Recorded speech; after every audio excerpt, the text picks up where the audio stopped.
Hello पे आज पुणी गोटे वीडियो नहीं आसचे जोड़ा हूँ education unit 1 video fast topic आम कवर कर महात्मा गांधी बेसिक एजुकेशन। ठीक अच्छे ये हूँ पार्ट 4 वीडियोटा फास्ट 3टार पार्ट तुम देखा चाहो ये तुमको मिल वीडियो तार लिंक मिल जाए तुम जा देखिपार सहित एजुकेशन जहाँ भी वीडियो तुम देखा चाहो जो यूनिट्र जो टॉपिक सब आम चैनल अवेलेबल अच्छी प्रीवियस ईयर जाकि तुम देखी पार। ठीक अच्छे डिस्क्रिप्शन में मुझे लिंक देदेवी। आज वीडियो में कौन कौन कवर करिया आज देखिए आम बेसिक एजुकेशन कौन कौन पाठ्यक्रम थिला। ठीक अच्छे एजुकेशन शिक्षादान प्रणाली कौन थी शिक्षा व्यवस्थार श्रृंखला व्यवस्था केमी थिला शिक्षकों भूमिका केमी थिला आ नारी शिक्षा क्या मिलता यह सब जिन आज वीडियो कवर करा चैनल को निश्चित भाव तुम सब्सक्राइब कर वीडियो को लाइक करदेव आउ सांग मान सहित शेयर करदेव। ठीक अच्छे लेट नक आरंभ करिए। मौलिक शिक्षा प्रथम हूँ पाठ्यक्रम गांधी जो मौलिक शिक्षा व्यवस्था यही शिक्षा व्यवस्था गोटे शिशु केन्द्रिक धंदा केन्द्रिक थिला ये। ठीक अच्छे ता सहित ये गोटे स्वतंत्र शिक्षा व्यवस्था थिला अन्य पाठ्यक्रम ठारू गोटे साधारण पाठ्यक्रम ठारू ये भिन्न थिला स्वतंत्र थिला आ पिलामानंकर सर्वांगीन उन्नति दृष्टि आपको प्रस्तुत कराइथिला। तो पाठ्यक्रम कौन कौन स्थान पाइथिला से विषय गुड़ देखिए। प्रथम हूँ मातृभाषा गांधीजी मातृभाषा उपर गुरुत्व देते। ठीक अच्छे विद्यालय मातृभाषा शिक्षार माध्यम रूपे व्यवहार करने को गांधीजी कहते। मातृभाषा मध्य शिक्षादान करने द्वारा कौन हुए ना शिशु बहुत सहज होता है शिशु निजर भाव को सठिक भाव प्रकाश करें आन्यर भाव को सहज बुझीपे तेणु आपको निश्चित भाव में पाठ्यक्रम स्थान दिया प्रथम स्थान था मातृभाषार जोड़ा शिक्षार्थी बहुत सहज और सरल हम आपको कौन कर शिक्षादान माध्यम कर मातृभाषा। ठीक अच्छे सेकेंड टॉपिक मतरे थिला मौलिक धंदा किछटा मौलिक धंदा को सी गुरुत्व देते। ठीक अच्छे एगुड़िक कौन कौन थिला ना कृषि गोपालन सूता काटिबा तंत बुणिबा काठ काम लुहा काम माटी काम हस्तकाम आउ कुटीर शिल्प भाया किछटा विषय को एठी मौलिक शिक्षार स्थान दिया। एगुड़िक व्यक्ति और समाज आवश्यकता दृष्टि निर्णय करा जो मौलिक धंदा को पिला को जिनस पढ़ो से व्यक्ति और समाज आवश्यकता दृष्टि निर्णय करा मानकर कौन गोटे जगार कृषि कार्य भल हो तो सेठी कृषि कार्य को अधिक गुरुत्व दि जाता। तो यही भाव में समाज आवश्यकता अनुसार कौन करा ना यही विषय गुड़ी को बाछा। नेक्स्ट कौन 3 थिला गणित गणित निश्चित भाव में आवश्यकता रही दैनंदिन जीवन में गणितर आवश्यकता अधिक मात्रा गणित को पाठ्यक्रम स्थान दि जाता और शिक्षार्थी मैंने निजर दैनंदिन जीवन में गणितर व्यवहार सहजरे कर उद्देश्य यह पढ़ाऊला।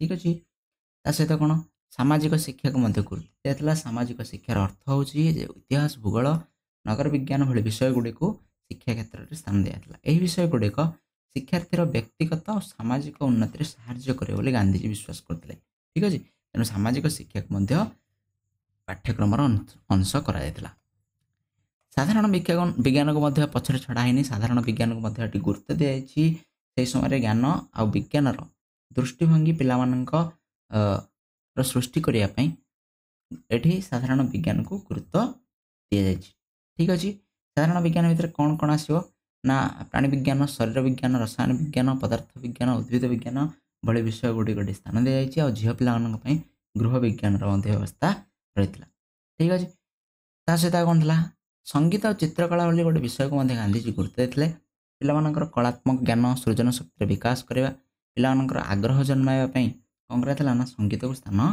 दि जाता। ठीक अच्छे यही सहित यही विषय गुड़िक छात्र छात्री मानकर आग्रह जन्मार अधिक गुरुत्व देता पिलामानंकर आग्रह अधिक जन्म करने पिलाने जमी बोरिंग हे ना से संगीत और चित्रकला को स्थान दिया। सहित हिंदुस्तानी गोटे विषय हिंदुस्तानी कली गोटे विषय स्थान दिया जातीय भाषार उन्नति ये हिंदुस्तानी कहले अर्थ हो हिंदी भाषार उन्नति ये कौन कराइला ना गुरुत्व दिया। ठीक अच्छे तेणु विद्यालय पाठ्यक्रम में बाध्यतामूलक भाव में हिंदुस्तानी को स्थान दिया सब पिला हिंदुस्तानी पढ़ाई बाध्य थे। तो ये किसी पाठ्यक्रम शिक्षादान प्रणाली विषय गांधीजी कौन कहते कौन कौन मेथड्स ऑफ टीचिंग थिला प्रथम कर्म माध्यम शिक्षा जेहेतु मौलिक धंदा रहा किसी धंदा विषय रहा कृषि कार्य होगा पशुपालन होगा ये केवल पढ़ले जानी होनी एगुड़िक वास्तव में करा पड़ो तेणु कर्म माध्यम शिक्षा को बहुत गुरुत्व दि जाता। ठीक अच्छे ତେଣୁ ଏ ସ୍ୱାଭାବିକ ଭାବରେ ପିଲାର ଆଗ୍ରହ କୌତୂହଳ ସୃଷ୍ଟି କରିବ ଏବଂ ଶିକ୍ଷାର୍ଥୀ ଶ୍ରେଣୀଗୃହର ଚାରି କାନ୍ଥରେ ନ ରହି ଠିକ୍ ଅଛି ଚାରି କାନ୍ଥରେ ବସି ଶିକ୍ଷାର୍ଥୀ ଯେଉଁ ବୋରିଂ ହେଇଯାଉଛି ସେଇଟା ହେବ ନାହିଁ ଠିକ୍ ଅଛି। ତେଣୁ ସେଇଥିପାଇଁ ଧନ୍ଦା କେନ୍ଦ୍ରିକ ଶିକ୍ଷା ପାଇଁ କର୍ମ ମାଧ୍ୟମରେ ଶିକ୍ଷାର ଗୁରୁତ୍ୱ ରହିଥିଲା। ଆଉ କ'ଣ ଥିଲା ନା ମାତୃଭାଷା ମାଧ୍ୟମରେ ଶିକ୍ଷା ଗୁରୁତ୍ୱ ଥିଲା। ମାତୃଭାଷା ମାଧ୍ୟମରେ ଶିକ୍ଷା କଥା ଆମେ ପଢ଼ିଲେ ଯେ ମାତୃଭାଷାକୁ ଗୁରୁତ୍ୱ ଦିଆଥିଲା। ଇଏ ଶିକ୍ଷାର୍ଥୀ ପାଇଁ ବହୁତ ସହଜ ହେଇଥାଏ। ଶିକ୍ଷାଦାନ ସଫଳ ସରସ ଆଉ ସୁନ୍ଦର ହୋଇଥାଏ। ପିଲା ଅନ୍ୟର କଥାକୁ ବୁଝିପାରେ, ନିଜର ମତକୁ ମଧ୍ୟ ସହଜରେ ପ୍ରକାଶ କରିପାରେ। ତେଣୁ ମାତୃଭାଷା ମାଧ୍ୟମରେ ଶିକ୍ଷା ପ୍ରଦାନ କରାଯିବ। ଆଉ କ'ଣ ଥିଲା ବକ୍ତୃତା ଆଉ ପ୍ରଶ୍ନ ଉତ୍ତର ପଦ୍ଧତି ମଧ୍ୟ ଥିଲା। ବକ୍ତୃତା ପ୍ରଶ୍ନ ଉତ୍ତର ପଦ୍ଧତି ଭିତରେ ଶିକ୍ଷାର୍ଥୀ ତା ମନର ଦ୍ୱନ୍ଦ୍ୱକୁ ଦୂର କରିପାରେ। ତେଣୁ ଏହି ପଦ୍ଧତିକୁ ମଧ୍ୟ ଗୁରୁତ୍ୱ ଦେଇଥିଲେ ଗାନ୍ଧିଜୀ। ତା ସହିତ ସହ ସମ୍ପର୍କ ପଦ୍ଧତି ବୋଲି ଗୋଟେ ପଦ୍ଧତି ମଧ୍ୟ ଗାନ୍ଧିଜୀ ଗୁରୁତ୍ୱ ଦେଇଥିଲେ। ଏଇଟା ମନେ ରଖିବ। ଏଇଥିରେ ହୁଏ କ'ଣ ନା ବିଭିନ୍ନ ବିଷୟ ମଧ୍ୟରେ ସମନ୍ୱୟ ରକ୍ଷା କରି ଶିକ୍ଷାଦାନ ଦେବା। ଯେମିତି ଉଦାହରଣ ହେଇଗଲା ଇତିହାସ ଭୂଗୋଳ ଭିତରେ ସମ୍ପର୍କ ରକ୍ଷା କରିବା, ସମ୍ପର୍କ ରକ୍ଷା କରି ଶିକ୍ଷା ପ୍ରଦାନ କରିବା। ଭୂଗୋଳ କିମ୍ବା ସାଇନ୍ସ ବିଷୟରେ କିଛିଟା ଆମେ କ'ଣ କରିବା ସମ୍ପର୍କ ରକ୍ଷା କରିକି ଶିକ୍ଷା ପ୍ରଦାନ କରିବା। ଠିକ୍ ଅଛି, ଏହା ଆବଶ୍ୟକ ଥିଲା। ତେଣୁ ୟାକୁ ମଧ୍ୟ ଗୁରୁତ୍ୱ ଦିଆଥିଲା। ଠିକ୍ ଅଛି, ଶିକ୍ଷାର୍ଥୀ ଏହି ବିଷୟରେ ଯଦି ଆମେ ପିଲାକୁ ପାଠ ପଢ଼ୁଛେ ଶିକ୍ଷାର୍ଥୀ ବିଭିନ୍ନ ବିଷୟରେ ପ୍ରୟୋଜନୀୟ ଜ୍ଞାନ ହାସଲ କରିବାକୁ ସମର୍ଥ ହୋଇପାରିବ ବୋଲି ଗାନ୍ଧିଜୀ ବିଶ୍ୱାସ କରୁଥିଲେ। ସେଭଳି କିଛିଟା ଶିକ୍ଷାଦାନ ପ୍ରଣାଳୀ ତା ସହିତ ଡିସିପ୍ଲିନକୁ ଏଠି ଗାନ୍ଧିଜୀ ଗୁରୁତ୍ୱ ଦେଲେ। କାହିଁକିନା ଗାନ୍ଧିଜୀ ଜଣେ ଆଦର୍ଶବାଦୀ ଥିଲେ, ଆମେ ଜାଣିଛୁ ଯେମିତି। ଠିକ୍ ଅଛି, ତେଣୁ ଆଦର୍ଶବାଦ ଥିଲେ। ଆଦର୍ଶବାଦ ହିସାବରେ ସେ ଶୃଙ୍ଖଳାକୁ ବହୁତ ଗୁରୁତ୍ୱ ଦେଉଥିଲେ। କିନ୍ତୁ ଏଠି ହୋଇଛି କ'ଣ ନା ସମ୍ପୂର୍ଣ୍ଣ ରୂପେ ଆଦର୍ଶବାଦୀଙ୍କର ପନ୍ଥାଟି ଅନୁସରଣ କରାଯାଏ ନାହିଁ। ଆଦର୍ଶବାଦୀ ସାଧାରଣତଃ କଠୋର ହୋଇଥାନ୍ତି, ସାଧାରଣତଃ କଠୋର ଶୃଙ୍ଖଳା ଉପରେ ଗୁରୁତ୍ୱ ଦେଇଥାନ୍ତି। କିନ୍ତୁ ଗାନ୍ଧିଜୀ କଠୋର ଶୃଙ୍ଖଳା ଉପରେ ଗୁରୁତ୍ୱ ଦେଇନାହାନ୍ତି। ଗାନ୍ଧିଜୀ କ'ଣ କରିଛନ୍ତି ନା ଆତ୍ମଶୃଙ୍ଖଳା ଉପରେ ଗୁରୁତ୍ୱ ଦେଇଛନ୍ତି। ବାହ୍ୟ ଶୃଙ୍ଖଳା ଅପେକ୍ଷା ଆତ୍ମଶୃଙ୍ଖଳାକୁ ଗାନ୍ଧିଜୀ ଅଧିକ ଗୁରୁତ୍ୱ ଦେଇଛନ୍ତି। ଶିଶୁ ନିଜକୁ ନିଜେ ଶୃଙ୍ଖଳିତ କରିବି ଶିଖିବା ନିହାତି ଆବଶ୍ୟକ। ଏହି ଶୃଙ୍ଖଳା ଶିଶୁଟି ନିଜର ପାରିପାର୍ଶ୍ୱିକ ପରିବେଶରୁ ମଧ୍ୟ ଶିକ୍ଷା କରିପାରିବ। ଠିକ୍ ଅଛି, ଶୃଙ୍ଖଳା ସମାଜ କେନ୍ଦ୍ରିକ ତାର ପରିବେଶରୁ ସେ ଶୃଙ୍ଖଳା ଶିକ୍ଷା କରିପାରିବ। ଆଉ ଏହି ଶୃଙ୍ଖଳା ଶିକ୍ଷା କରିବା ମାଧ୍ୟମରେ ପିଲା ଭବିଷ୍ୟତରେ ଗୋଟେ ସୁନାଗରିକ ହେଇପାରିବ। ଯେଉଁ ଆଦର୍ଶ ସମାଜର ସ୍ୱପ୍ନ ଦେଖିଥିଲେ ଗାନ୍ଧିଜୀ, ସେଇଥିପାଇଁ ଏଇଟା ନିଶ୍ଚିତ ଭାବରେ ଆବଶ୍ୟକ। ନେକ୍ସଟ କ'ଣ ଥିଲା ଶିକ୍ଷକଙ୍କର ସ୍ଥାନ କ'ଣ ଥିଲା ମୌଳିକ ଶିକ୍ଷାରେ?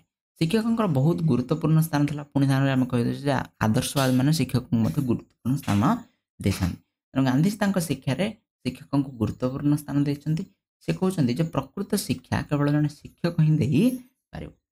ଠିକ୍ ଅଛି, ସେ କୁହନ୍ତି ଶିକ୍ଷକ ନିଜେ ସତ୍ୟ ଅହିଂସାର ପୂଜାରୀ ହୋଇଥିବା ନିହାତି ଆବଶ୍ୟକ। ତା ସହିତ ଶିକ୍ଷକଙ୍କର ଜ୍ଞାନ, ଦେଶପ୍ରେମ, ଚରିତ୍ର, ଆତ୍ମସଂଯମତା, ଶ୍ରମ ପ୍ରତି ମର୍ଯ୍ୟାଦା ରହିଥିବା ମଧ୍ୟ ନିହାତି ଆବଶ୍ୟକ। ସେ କହୁଛନ୍ତି ଯେ ଶିକ୍ଷକଙ୍କର ଏଠି ଶିକ୍ଷାର ସଫଳତା ଶିକ୍ଷକଙ୍କ ଉପରେ ନିର୍ଭର କରିଥାଏ। ତେଣୁ ଶିକ୍ଷକଙ୍କର ଗୁରୁତ୍ୱପୂର୍ଣ୍ଣ ଭୂମିକା ରହିଛି। ଶିକ୍ଷକ ଓ ଶିକ୍ଷାର୍ଥୀ ମଧ୍ୟରେ ନିବିଡ଼ ସମ୍ପର୍କ ରହିଥିବ। ଶିକ୍ଷକ ଶିକ୍ଷାର୍ଥୀମାନଙ୍କୁ ପୁତ୍ର କନ୍ୟା ଭାବରେ ସ୍ନେହ କରୁଥିବା ନିହାତି ଆବଶ୍ୟକ। ଆଉ ଶିକ୍ଷକ ତାଲିମ ପ୍ରାପ୍ତ ହୋଇଥିବା କେଉଁଠି ନା ମୌଳିକ ଶିକ୍ଷାରେ ତାଲିମ ପାଇଥିବା ନିହାତି ଆବଶ୍ୟକ। ମୌଳିକ ଶିକ୍ଷାର ତାଲିମ, ଠିକ୍ ଅଛି, ପ୍ରତ୍ୟେକ ଶିକ୍ଷକ ତାଲିମ ପାଇଥାନ୍ତି। ତେଣୁ ମୌଳିକ ଶିକ୍ଷାର ତାଲିମ ପାଇଥିବା ନିହାତି ଆବଶ୍ୟକ କିଏ ନା ଶିକ୍ଷକ। ଠିକ୍ ଅଛି, ଶିକ୍ଷକଙ୍କର କର୍ତ୍ତବ୍ୟକୁ ଏଠି ମାଆର କର୍ତ୍ତବ୍ୟ ରୂପେ କ'ଣ କରାଯାଇଛି ତୁଳନା କରାଯାଇଛି। ଠିକ୍ ଅଛି, ଏଇସବୁ ଗୁଣ କାହା ପାଖରେ ଥିବ ଜଣେ ଶିକ୍ଷକଙ୍କ ପାଖରେ ଥିବା ନିହାତି ଆବଶ୍ୟକ ବୋଲି ସେ କହୁଛନ୍ତି। ଆଉ କ'ଣ ରହିଛି ନା ନାରୀ ଶିକ୍ଷା ବିଷୟରେ ସେହି ସମୟରେ ନାରୀ ଶିକ୍ଷାକୁ ଗାନ୍ଧିଜୀ ବହୁତ ଗୁରୁତ୍ୱ ଦେଇଥିଲେ, ସମର୍ଥନ କରିଥିଲେ। ତ ସେହି ସମୟରେ ସାଧାରଣତଃ ଝିଅ ପିଲାମାନଙ୍କ ଶିକ୍ଷା ପାଇଁ ସେତେ ସୁବିଧା ନଥିଲା। କିନ୍ତୁ ଗାନ୍ଧିଜୀ ତାଙ୍କ ମୌଳିକ ଶିକ୍ଷାରେ ଝିଅ ପିଲାମାନଙ୍କ ଶିକ୍ଷା ପାଇଁ ଗୁରୁତ୍ୱ ଦେଇଥିଲେ। ସେ ଜାଣିଥିଲେ ଯେ ନାରୀର ଉନ୍ନତି ବିନା ଦେଶର ଉନ୍ନତି ଅସମ୍ଭବ ହୋଇପାରିବ ନାହିଁ। ତେଣୁ ନାରୀକୁ ଶିକ୍ଷିତ କରିବା ନିହାତି ଆବଶ୍ୟକ। ନାରୀ ଶିକ୍ଷିତ ହେଲେ ହିଁ ଦେଶର ପ୍ରତ୍ୟେକ ନାଗରିକ ଶିକ୍ଷିତ ହୋଇପାରିବ। ଠିକ୍ ଅଛି, ଏକଥା ଗାନ୍ଧିଜୀ ଭଲ ଭାବରେ ଜାଣିଥିଲେ। ତେଣୁ ନାରୀମାନଙ୍କର ଇଚ୍ଛା, ଆଗ୍ରହ ଆଉ ଧାରଣାର ଉନ୍ନତି ପାଇଁ ନାରୀମାନଙ୍କୁ କ'ଣ କରାଯିବ ନା ଶିକ୍ଷା ପ୍ରଦାନ କରାଯିବା ନିହାତି ଆବଶ୍ୟକ। ଠିକ୍ ଅଛି, ତା ସହିତ ସେ ନାରୀମାନଙ୍କୁ ସତୀ ସୀତା ସାବିତ୍ରୀଙ୍କ ସହିତ ତୁଳନା କରିଛନ୍ତି। ଠିକ୍ ଅଛି, ଦେଶର ପ୍ରତ୍ୟେକ ନାରୀ ଶିକ୍ଷିତ ହେବା ନିହାତି ଆବଶ୍ୟକ ବୋଲି ଗାନ୍ଧିଜୀ ମତ ଦିଅନ୍ତି। ଏଭଳି କିଛିଟା ଜିନିଷ ନାରୀ ଶିକ୍ଷା ବିଷୟରେ ସେ କହିଥିଲେ। ଠିକ୍ ଅଛି, ବୋଲେ ଇଏ ଥିଲା ଗାନ୍ଧିଜୀଙ୍କର କିଛିଟା ବେସିକ୍ ଏଜୁକେସନ କିଛିଟା ଗୁଣ ଆମେ କହିଲେ, ଯେମିତି ପାଠ୍ୟକ୍ରମ, ସହପାଠ୍ୟକ୍ରମ, ତା ସହିତ ଶିକ୍ଷାଦାନ ପ୍ରଣାଳୀ, ଏଇସବୁ ଜିନିଷ ଆମେ ପଢ଼ିଲେ। ନେକ୍ସଟ କ୍ଲାସ୍ରେ ଆମେ ଦେଖିବା ମୌଳିକ ଶିକ୍ଷାର ଉପକାରିତା ଆଉ ଅପକାରିତା କ'ଣ ଥିଲା, କ'ଣ ଭଲ ଗୁଣ ଥିଲା, କ'ଣ ଖରାପ ଗୁଣ ଥିଲା, ତାକୁ ଭଲ ଭାବରେ ଜାଣିବା ବହୁତ ଇମ୍ପୋର୍ଟାଣ୍ଟ। ତାକୁ ଦେଖିବା ପାଇଁ ନିଶ୍ଚିତ ଭାବରେ ଚ୍ୟାନେଲଟିକୁ ସବସ୍କ୍ରାଇବ୍ କର, ତୁମେ ଭିଡ଼ିଓଟିକୁ ସେୟାର କର, ଲାଇକ୍ କର ଭିଡ଼ିଓଟିକୁ, ଯେମିତି ସମସ୍ତଙ୍କ ପାଖରେ ଇଏ ପହଞ୍ଚିବ। Thank you so much. Next କ୍ଲାସ୍ରେ ଦେଖା।